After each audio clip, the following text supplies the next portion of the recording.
আসসালামু আলাইকুম ওয়া রাহমাতুল্লাহি ওয়া বারাকাতুহু। সবাইকে ছোট্ট একটা ভিডিওতে স্বাগত।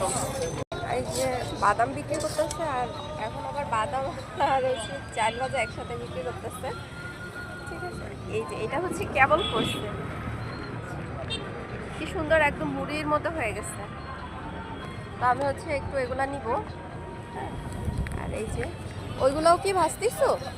ওইগুলো উঠাইছি না, ওইগুলো কয়েকটা রাখে গেছে। আচ্ছা, সবগুলো উঠানো যায় না। তো এই হচ্ছে এখনকার গরম আগের চাইতে কত আপডেট হয়ে গেছে না? আগে শুধু বাদাম ভাজতো আর বুট ভাজতো, এখন হচ্ছে ভুট্টা ভাজতেছে, চাল ভাজতেছে। আর এগুলা কিসের বিচি? সিমের বেশি নাজমা সিম। নাজমা সিম। জি। আচ্ছা, তো এই হচ্ছে ছোট্ট ছোট্ট একটা ভিডিও। কেমন লাগলো জানাবেন।